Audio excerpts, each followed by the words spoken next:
Dans cette vidéo, on va voir comment toi tu peux te cloner dans ta vidéo.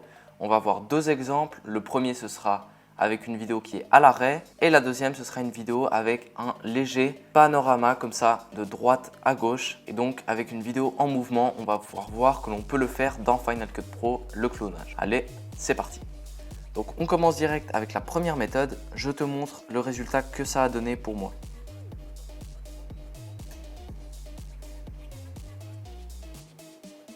Donc j'ai fait un backflip, un handstand et là je marche et je suis encore cloné. Donc il y a plusieurs façons de faire des clonages dans Final Cut Pro, mais à chaque fois ça va consister en du layering. En d'autres termes, tu vas devoir mettre plusieurs couches de vidéos les unes sur les autres afin de créer des clones qui vont rester au fur et à mesure que la vidéo elle avance. Donc moi j'ai utilisé la méthode du masque, mais tu peux aussi utiliser la méthode des modes de fusion s'il y a un fort contraste entre l'objet et le background. Donc ici, comme j'ai des arbres derrière moi, j'ai privilégié la méthode du masque. Donc ce que j'ai fait et ce que tu vas faire, je vais juste dupliquer la vidéo de base. Donc là j'ai ma vidéo. Ce que tu vas faire, c'est te rendre à un certain moment en particulier. Par exemple ici, tu vas dupliquer ta vidéo, tu vas rester au même endroit, tu vas appuyer sur Shift H. Tu vas couper le début jusqu'à la tête de lecture et le 0%, le maintien de la vitesse, tu vas le draguer jusqu'à la fin de ta vidéo et je vais aussi couper la fin. Donc ici, ce qu'on a, c'est une vidéo normale et là on a cette vidéo en maintien à 0% qui fait obstacle à celle de tout. Donc maintenant, je vais aller dans les effets, je vais cliquer sur masque de tracé, je double-clique dessus,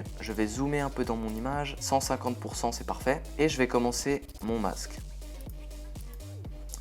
J'ai fini mon masque et donc maintenant ce que tu observes, j'ai ma vidéo et maintenant j'ai cette image là qui reste figée. Seul petit bémol, tu te rends compte ici que j'ai une partie de mes jambes qui est effacée sur la vidéo originale. Donc ce que je vais faire, c'est simplement changer un petit peu ici, voilà, comme ça, les options d'adoucissement et d'atténuation, voilà. Et comme ça, si je reviens maintenant avec une vidéo, tu vois que plus on est loin et moins cela va se voir. Donc une fois que tu as fait ça, maintenant je vais remettre par exemple ici.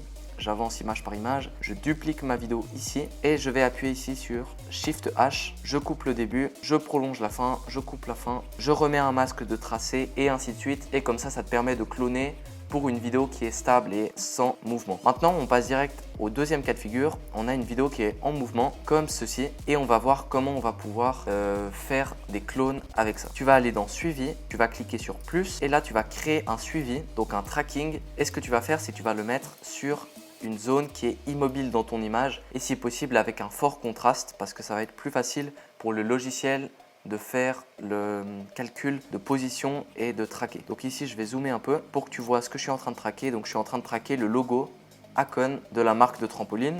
Donc, je repars ici, je mets analyser.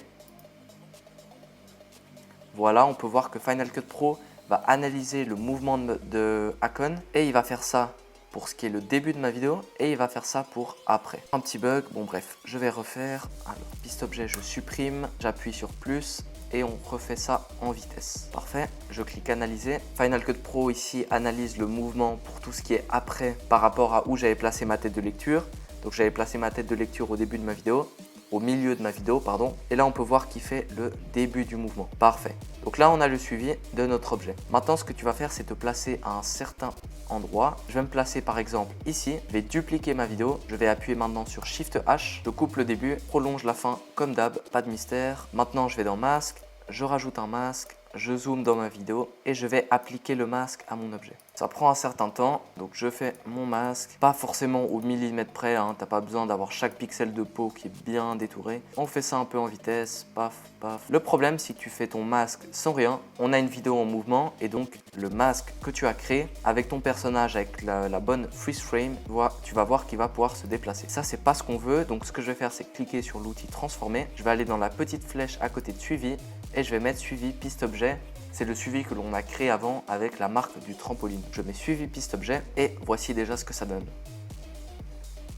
Donc on peut voir que la freeze frame elle apparaît à ce moment-là. Donc je vais juste simplement déplacer un petit peu cette freeze frame pour qu'elle matche avec la première vidéo. Et voici ce que ça nous donne. Je vais juste jouer encore un peu avec les outils de position. Donc on voit là c'est pas top. Je vais juste atténuer un peu, pas trop non plus. Comme ça c'est bien.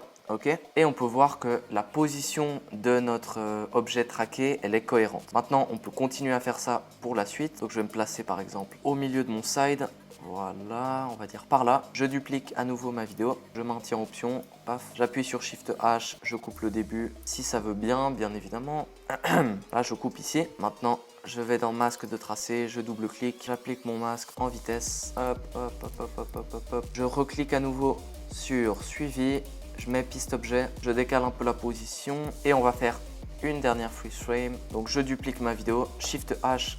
Cut. J'agrandis. Je me place ici, cut, petit masque de tracé en vitesse, tac tac tac, si ça veut bien, voilà. On va faire un truc très moche pour voir si ça marche. Je m'applique un petit peu moins à celui-là volontairement.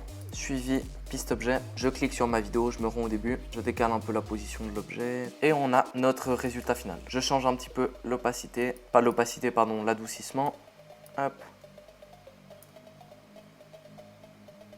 Et on a notre résultat. Bien sûr, tu vois que les images à l'arrêt, elles tremblent un petit peu. On voit que c'est pas forcément très net ce qui se passe, mais le tracking de Final Cut Pro, ça permet de créer un tracking plutôt bon. Et puis si tu mets ta vidéo un peu en accéléré et tout, normalement, ça passe à peu près. N'hésite pas à me dire en tout cas ce que tu en as pensé de cette vidéo, des deux méthodes, si tu les connaissais et tout. Et nous, on se dit à bientôt pour la prochaine vidéo sur Final Cut ou un autre logiciel. Allez, ciao!